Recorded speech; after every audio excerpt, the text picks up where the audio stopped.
মন্দিরাকে caste করা। মন্দিরা এই মুহূর্তে আমাদের বাংলাদেশ সিনেমা ওয়ার্ল্ডের সবচেয়ে গ্ল্যামারাস, এবং ও নাচে এখানে। ওর ক্যারেক্টারটা নাচের মাস্টার। তো এই হিসাবে সবকিছু মিলায়ে ওকে কাস্ট করা হয়েছে, যে নাচের ব্যাপার ছিল, প্লাস মানে নায়িকা হিসাবে সবচেয়ে গ্ল্যামারাস এই মুহূর্তে বাংলাদেশে। আই উড সে দ্যাট, কাজ করতে আমি আসলে ভীষণ পরিমাণে ভালো লেগেছে। অ্যাজ এ ডিরেক্টর হিসাবে মিঠু ভাই খুবই দুর্দান্ত একজন মানুষ, খুবই অমায়িক। মানে অ্যাজ এ আর্টিস্ট হিসাবে আমি বলতে পারবো না যে আমার কোথাও কোনো প্রবলেম হয়েছে। আর সেকেন্ড হচ্ছে, শুভ ভাইয়ের সাথে এটা আমার ফার্স্ট জুটি বেঁধে হচ্ছে সিনেমাতে কাজ করা। আর আমি আসলে প্রচুর পরিমাণে এক্সাইটেড ছিলাম, যেহেতু সে আমার খুব পছন্দের একজন মানুষ। অনেক বছর ধরে আমরা তার ছোট পর্দা বড় পর্দার কাজ দেখছি। তো একসাথে একই সিনেমায় কাজ করব, তো এটা নার্ভাসও ছিলাম, এক্সাইটেডও ছিলাম। কিন্তু কাজটা করতে ভীষণ ভালো লেগেছে, কারণ পুরো কাজটা আমরা অনেক সুন্দরভাবে শেষ করতে পেরেছি। সো সবকিছু মিলে আই এম ভেরি এক্সাইটেড। এটা আমার সেকেন্ড ছবি প্রযোজনার ক্ষেত্রে। আর এই ছবিটা করার উদ্দেশ্য ছিল, আমার ডিরেক্টর মিঠু খান আমাকে বলল, আমি তো যেহেতু বিদেশে থাকি, প্রবাসী জীবনযাপন করছি, তা আমাকে বলল যে এই কিছু সমস্যা যাচ্ছে বাংলাদেশে, তো এই সমস্যাগুলো নিয়ে একটা সিনেমা বানানো যায়, মানুষের কনসিয়াসনেসের দরকার আছে। তা আমি বললাম ঠিক আছে, তাহলে এটা করি।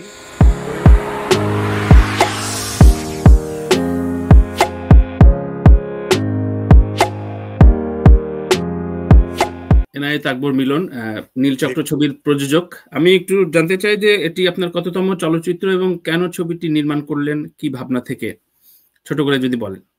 ধন্যবাদ তানভীর। এটা আমার সেকেন্ড ছবি প্রযোজনার ক্ষেত্রে। আর এই ছবিটা করার উদ্দেশ্য ছিল, আমার ডিরেক্টর মিঠু খান আমাকে বলল, আমি তো যেহেতু বিদেশে থাকি, প্রবাসী জীবনযাপন করছি, তা আমাকে বলল যে এই কিছু সমস্যা যাচ্ছে বাংলাদেশে, তো এই সমস্যাগুলো নিয়ে একটা সিনেমা বানানো যায়, মানুষের কনসিয়াসনেসের দরকার আছে। তা আমি বললাম ঠিক আছে, তাহলে এটা করি। তো ওইভাবেই শুরু করা আর কি। আচ্ছা, স্ক্রিপ্টটা তৈরি হলো, ওইভাবেই শুরু করা। আচ্ছা, আর অন্যান্য প্রশ্নে যাব, তবে ছোট একটা প্রশ্ন উত্তর নেই যে মন্দিরাকে কাস্ট করা কেন?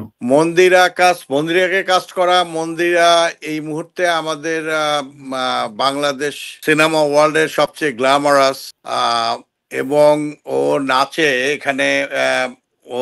ওর ক্যারেক্টারটা নাচের মাস্টার। তো এই হিসাবে সবকিছু মিলায়ে ওকে কাস্ট করা হয়েছে, যে নাচের ব্যাপার ছিল, প্লাস মানে নায়িকা হিসাবে সবচেয়ে গ্ল্যামারাস এই মুহূর্তে বাংলাদেশে। I would say that.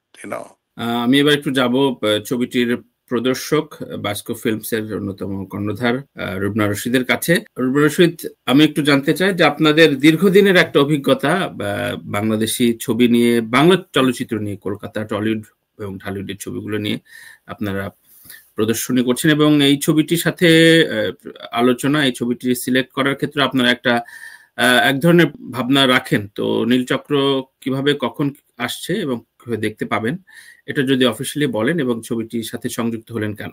হ্যাঁ, আমাদের বায়োস্কোপ ফিল্মস আমরা দুজন মিলে শুরু করেছিলাম আপনার 2017-তে। তো মিলন ভাইয়ের ছবি মন্দিরা আছে, আরেফিন শুভ আমাদের খুব প্রিয় মানুষ। সব মিলিয়ে নীল চক্রের প্রতি আমাদের ভালোবাসা থাকবে, এটাই স্বাভাবিক। তোমরা তুমি কিছু বলো বায়োস্কোপ সম্পর্কে?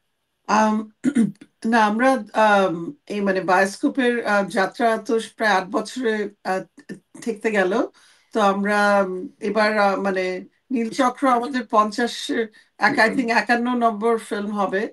তো আমরা আরেফিন শুভর বেশ কিছু কাজ দেখিয়েছি all over USA Canada, Dhaka attack থেকে শুরু করে 2018 সাল থেকে 4টা ফিল্ম তার দেখানো হচ্ছে। কিন্তু মন্দিরা চক্রবর্তী আমাদের খুবই মানে আশাবাদী আমরা তার সম্পর্কে।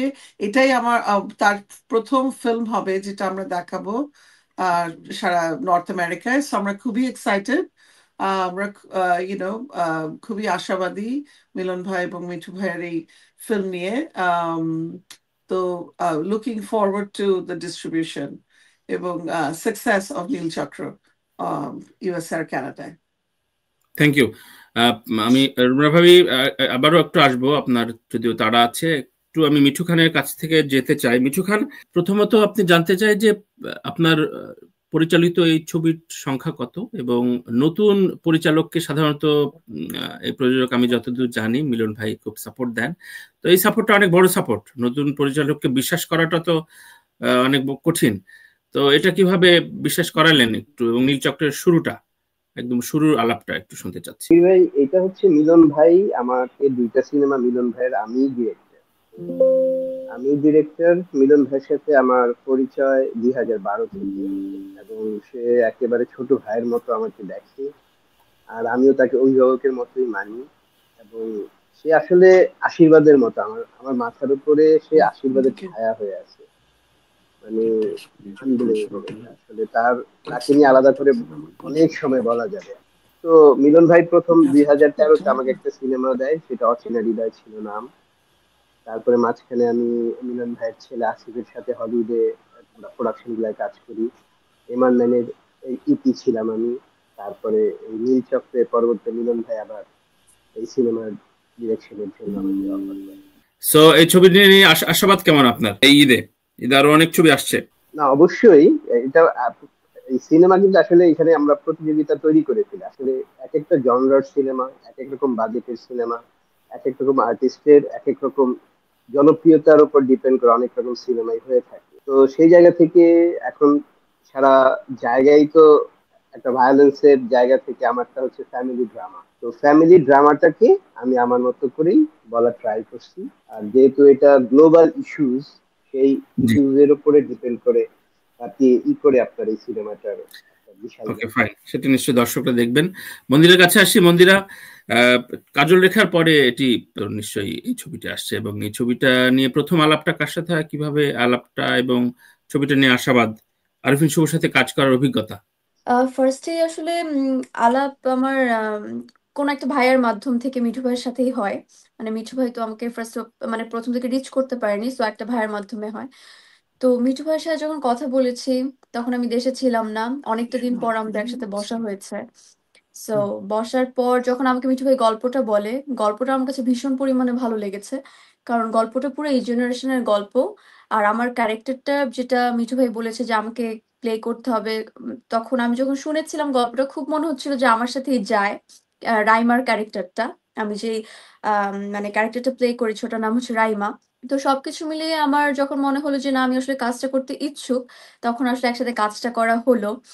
আর কাজ করতে আমি আসলে ভীষণ পরিমাণে ভালো লেগেছে। অ্যাজ এ ডিরেক্টর হিসাবে মিঠু ভাই খুবই দুর্দান্ত একজন মানুষ, খুবই অমায়িক। মানে অ্যাজ এ আর্টিস্ট হিসাবে আমি বলতে পারবো না যে আমার কোথাও কোনো প্রবলেম হয়েছে। আর সেকেন্ড হচ্ছে, শুভ ভাইয়ের সাথে এটা আমার ফার্স্ট জুটি বেঁধে হচ্ছে সিনেমাতে কাজ করা। আর আমি আসলে প্রচুর পরিমাণে এক্সাইটেড ছিলাম, যেহেতু সে আমার খুব পছন্দের একজন মানুষ। অনেক বছর ধরে আমরা তার ছোট পর্দা বড় পর্দার কাজ দেখছি। তো একসাথে একই সিনেমায় কাজ করব, তো এটা নার্ভাসও ছিলাম, এক্সাইটেডও ছিলাম। কিন্তু কাজটা করতে ভীষণ ভালো লেগেছে, কারণ পুরো কাজটা আমরা অনেক সুন্দরভাবে শেষ করতে পেরেছি। সো সবকিছু মিলে আই এম ভেরি এক্সাইটেড। মিলন ভাই, এখনকার এই আপনার এর আগে ছবি রিলিজ দিয়েছেন, কিন্তু এবারে ঈদের, আমি যতদূর জানি ঈদে এবার প্রথম রিলিজ দিচ্ছেন। ঈদে অন্যান্য ছবির সাথে ফাইট করার ক্ষেত্রে প্রযোজক এবং পরিবেশকদের এক ধরনের লড়াই থাকে। তো সেই জায়গাটা থেকে কেমন মনে করছেন এই ছবিটির মেরিট? হ্যাঁ, আসলে কম্পিটিশনের তো কিছু নাই, আমরা তো কম্পিটিশন করতে চাই না কেউ কারোর সাথে। আমাদের কথা হলো আমাদের ইন্ডাস্ট্রিটাকে ভালোভাবে আগাতে হবে। সবাই ভালো করুক, সবার ছবি ভালো করুক, ইন্ডাস্ট্রিটা বাঁচুক। তো আর আমাদের ছবির কাস্টিং ভালো। মন্দিরা চক্রবর্তী, তারপরে আরিফিন শুভ সহ, ফজলুর রহমান বাবু সহ কাস্টিং খুবই ভালো কাস্টিং। এবং আমার মনে হয় আমরা যতটুকু দেখেছি, রাজ ভাই, আমি, আপনি বা সবাই একমত হবেন যে ছবিটা মিঠু খান ভালো বানিয়েছে। তো সবকিছু মিলিয়ে আমরা খুবই আশাবাদী। তবে ওই শেষ কথা বলবো যে মানে ছবির ব্যাপারে, যে সব ছবি ভালো করুক, সব ছবি ভালো ব্যবসা করুক, সবাই ভালো করে আসুক, ইন্ডাস্ট্রিটা বাঁচুক। আমি আবারও একটু বায়োস্কোপের রুবনা রশিদ এবং রাজ হামিদের কাছে যাব, যে ছবির ডিস্ট্রিবিউশনের ক্ষেত্রে আপনারা কোন বিষয়টি গুরুত্ব দেন? আমি বলবো যে এখানে দুটা মানে ছবিটা দেখে মনে হয়নি যে এটা মিঠু খানের প্রথম ফিল্ম। আমি নতুন পরিচালকদের আমেরিকার দর্শকদের কাছে পরিচয় করিয়ে দেওয়া, এটাও কিন্তু আমাদের একটা মিশন। এবং আমরা এই জন্য কখনো আমরা নতুন পরিচালক যারা ভালো কাজ করছেন তাদের সামনে নিয়ে আসার চেষ্টা করি। নতুন অভিনেতা এবং অভিনেত্রী যারা আছেন তাদের আমেরিকার দর্শকদের কাছে পরিচয় করিয়ে দেওয়ার চেষ্টা করি। আমার মনে হয় এই দুটা ক্ষেত্রে নীলচক্র was a perfect fit for us. এবং আমরা দেখেছি নীলচক্রটা আমাদের দেখার সৌভাগ্য হয়েছে থ্যাঙ্কস টু মিলন ভাই। এবং আমি খুবই আশাবাদী ছবিটি নিয়ে। এটা অন্য ধরনের, অন্য জনারের ছবি। এবং মন্দিরের তো অলরেডি একটা ফ্যান বেস আছে নিউ ইয়র্কে। এবং আমি বলতে পারি যে স্যান ফ্রান্সিসকো তো একটা ফ্যান বেস তৈরি হয়ে গেছে। সো কারণ আমরা বিভিন্নভাবে ছবিটা কিন্তু প্রচার চালিয়ে গেছি অনেক আগে থেকে। জি। এবং আম, আম, আমরা ছবিটা নিয়ে খুবই খুবই আশাবাদী, এবং সব ছবি ভালো করুক সেটাই। মিলন ভাই যেটা বললেন যে সব ছবি এখানে আসুক, ভালো করুক, এটাই আমরা চাই। আর ছবি আমরা আমাদের, আমি বলবো যে অনেকে আমাকে জিজ্ঞেস করেছেন যে আপনারা মাল্টিপল ছবি কিভাবে চালাবেন একই সময়। একই সময় আমরা চালাবো না, আমরা ক্যাব দিয়ে চালাবো। আর দুটা ব্যাপার হচ্ছে যে আহ, আমার দু মেয়ে আছে, দুমুখে ভালোবাসি আমি, সুতরাং দুজনের জন্যই আমি আমার ভালোবাসা একই রকম। সো দুটা ছবি আমরা অত্যন্ত আন্তরিকভাবে এখানে আমেরিকা কানাডায় ডিস্ট্রিবিউট করব। এবং হ্যাঁ, আমরা খুবই যেটা বলছিলাম, মন্দিরার গত বছর কাজল রেখা রিলিজ পেয়েছে, কিন্তু আমেরিকায় তো আমেরিকায় আমেরিকা রিলিজ পেয়েছে। রিলিজ পেয়েছিল। হ্যাঁ, অন্য কোনো ডিস্ট্রিবিউশন কোম্পানি দেখেছিল। সো অলরেডি মন্দিরাকে কিছু মানুষ দেখেছে, এবং যেটা হচ্ছে যে অনেক প্রত্যাশাপূর্ণ একজন নতুন মুখ তো, এবং এগুলো একটা ভিন্ন ধারার ফিল্ম। এটা শুভর সাথে অ্যাকশন অ্যাডভেঞ্চার ধারার ফিল্ম। সো আমার মনে হয় তাদের এই যে এটা মিলন ভাই বললেন যে কাস্টিং ভালো, শুভ আছে, মন্দিরা আছে, ফজলুর রহমান বাবু ভাই আছেন, নতুন এবং অ্যাকশন অ্যাডভেঞ্চার ধারার ফিল্ম আজকাল বেশ পপুলার হচ্ছে বিটুইন ডিফারেন্ট আমাদের ডায়াসপোরা। সো আমরা আশাবাদী যে সিনেমাটা ভালো করবে। আমরা সারা দেশে, কানাডায় যতখানি সম্ভব প্রচার করব, এবং আমরা সেটা নিয়ে খুবই এক্সাইটেড।